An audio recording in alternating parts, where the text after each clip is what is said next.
welcome back to the channel, guys. This is a open tag response to Tobias's knife chats, where he was asking for what were the last 5 knives that you purchased, and I felt like I could make a response to that. Unfortunately, he wanted to know if you got them from eBay or not, and I am not an eBayer. It's something that I've cruised eBay before, but I haven't found exactly what I'm looking for yet. So I haven't actually bought any knives off of eBay. So I'm kind of, I guess I would be a very novice eBayer, but perhaps Tobias can give me some tips. I just haven't found what I'm looking for there. But I thought we'd go through some stuff, and this is in no particular order. These are just the last 5 that I have bought. Some of these you've already seen in some other videos, and there's a couple that I haven't. And we'll also do some compare and contrast with some other variants of knives that some of which you haven't seen. So stick around, because I guarantee you there's stuff that I haven't made videos on before that are definitely going to be in this video, and we're going to be looking at several different things. So we'll go through some of the ones that I've already done. So you guys, this is a cool box, this old timer. I thought for sure when I bought this old timer, and I got this off of Amazon, that it was going to be in a blister pack, and it was not. Since Tobias had all his stuff boxed up, I reboxed all of mine too. This is the 194 OT. This was the saw cut brown bone gunstock trapper, which let me put all these boxes off to the side, which is this little guy here, which is a beautiful, beautiful old timer, and is nice because it has the liner lock. If you guys remember, this is a liner lock. It has really great lockup on that. Really nice blade. This is one of the ones that's made in China, but still, just a really great knife. And this is one of those one and done kind of knives. In fact, there's a couple of those that are in today's video, that if you were only going to buy one knife rather, this might be the one that would do it for you. This will certainly take care of all of your needs. I'm going to go ahead and set him over here. This is the other one, is the Roper knives. This one's been on its own video. This little knife, like they say, there's a little cowboy in all of us, and these are the knives for that cowboy. And I'll tell you what, cowboy up to this, because this Pecos knife, this is probably, it's quickly become one of my very favorite knives. I carry this a lot. You guys have seen it on my Instagram a lot if you've been following me there. And this is the hybrid traditional. It has the pocket clip and a thumb stud, the cream yellow Delrin covers, and it also is a liner lock. Beautiful clip blade shape. This is 1065 carbon steel, just absolutely gorgeous. And I had talked to a guy today. I showed this knife to him because he said he stopped carrying traditionals because he couldn't open them one-handed. And when I show him this and he was able to open it one-handed, he is like, you know what, I might have to get one of these. And he wanted to know the brand and everything. So if you are a dedicated one-hand user, as you see, you can open and close it one-handed, but this knife is absolutely gorgeous. And like I said, it really stole my heart. That's all I can say about that. Another knife that it's had its own video before is this slimline trapper from Case. It has a brown Delrin handle. Just absolutely beautiful. We've talked about the differences between this and a full-size trapper. We can do that comparison again Here's a case full-size trapper. This has the amber jig bone, which is just absolutely beautiful. But we looked at the difference in how thick the blade was, or how wide it is. And it also has a slightly different clip point. This actually looks more like a drop point compared to this clip. But these are both absolutely awesome knives. You can tell they're, just about the same size. The slimline's just a little bit shorter, but these are absolutely just a dream, and at just a little over 2 ounces. This thing it disappears in your pocket, but it's not too bad to carry. As you can see, it's gotten some scuffs.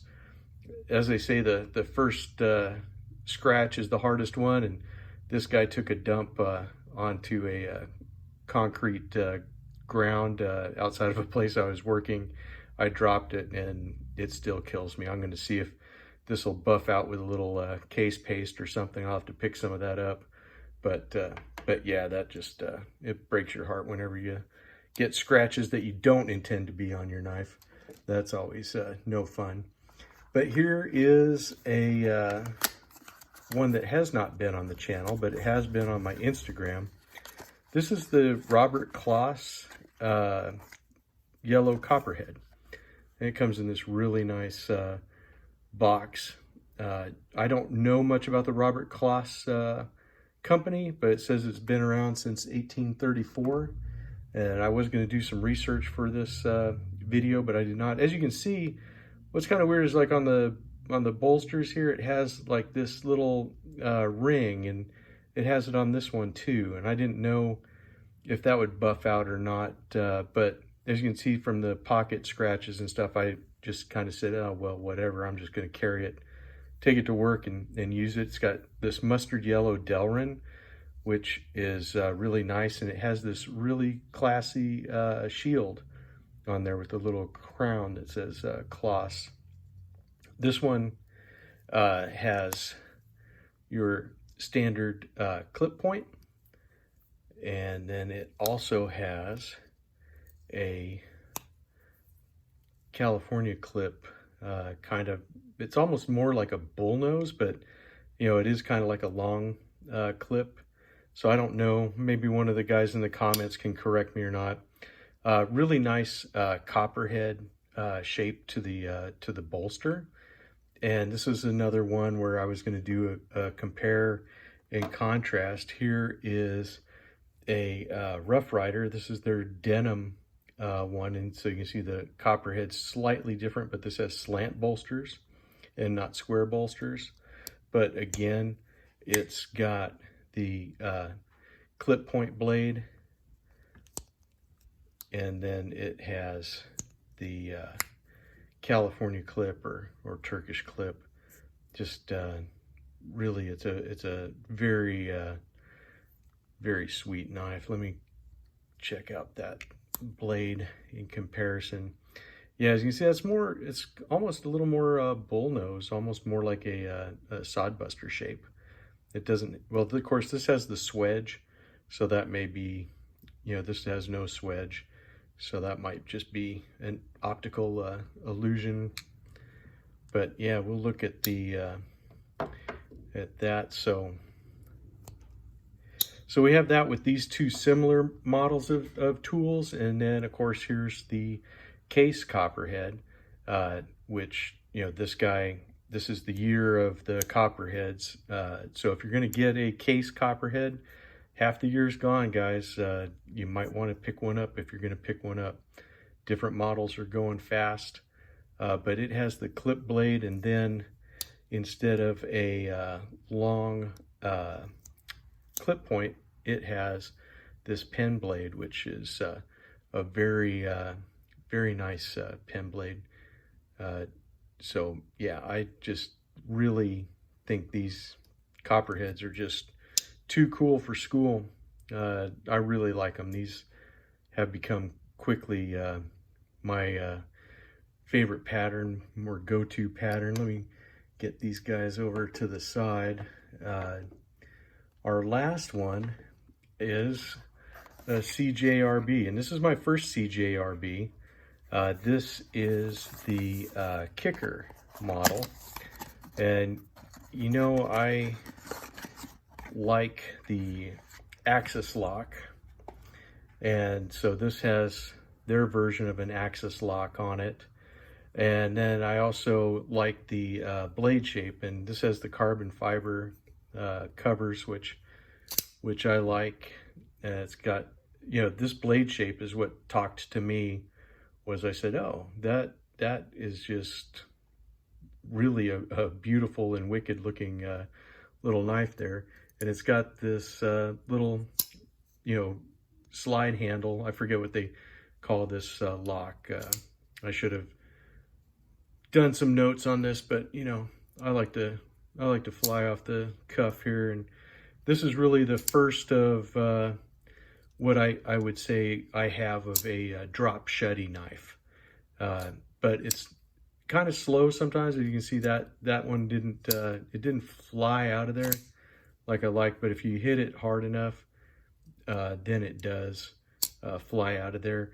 I'm just used to more of a serious action. Like this is a Kershaw Dividend. This is on loan to me from my son-in-law, and as you can tell, you know, that just flies out of the handle. And I really like how they did that design on the blade.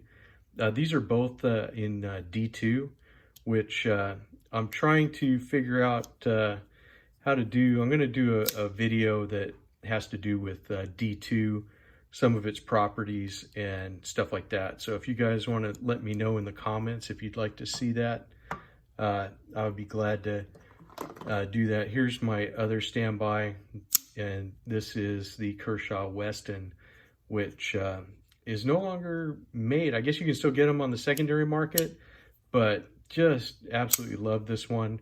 Of course, I was a fan of the show Burn Notice, so you know I kind of had to get it. You know, what can I say? I'm a sucker for marketing, but yeah, let's put some of these guys away back out on the side. But when we talk about the last 5 knives that I bought, these are from either Amazon or Smoky Mountain Knife Works was where I picked these up. Like I said, I'm not an eBayer. Oh, I'm sorry. This one here I got from Shepherd Hills Cutlery. It was on sale in April. That was their April sale knife. And so I picked that up because it had a really good price on it. But yeah, I'm just not a one-trick pony. I mean, I do like other knives besides just traditionals. And I do carry usually a combination of a flipper and a traditional at work. You know, the flipper, if I need something and I only have one hand, I have a knife that I can open with one hand easily. And the traditional, just because I like traditionals, and if it's something that I can use both hands to deploy it, if it's something that that just feels like, you know, maybe I'm in a environment or there's people around that might freak out if you know, pull out your kicker. They usually don't care if you pull out your cloths. So, you know, it's one of those things, just like comedy, you have to know your audience. Yeah, same thing in the knife world, unfortunately.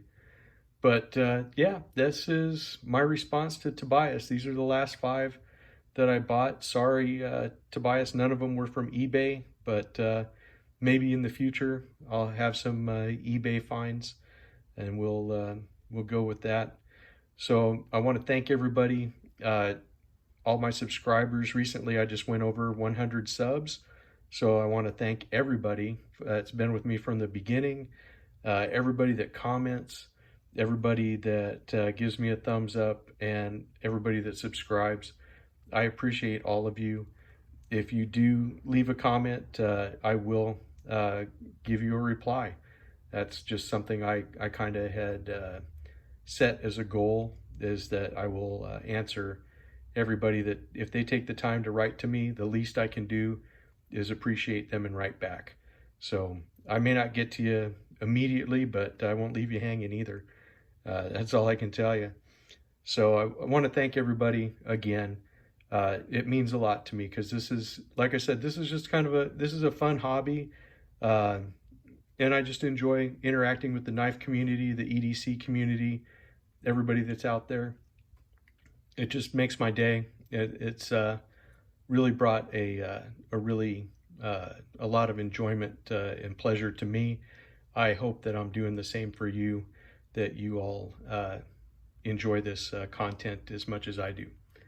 So I guess that's it for me. Sorry to be a little long-winded there at the end, but if you stuck all the way to the end, thank you. And I will see you guys in the next one. Thank you. Bye.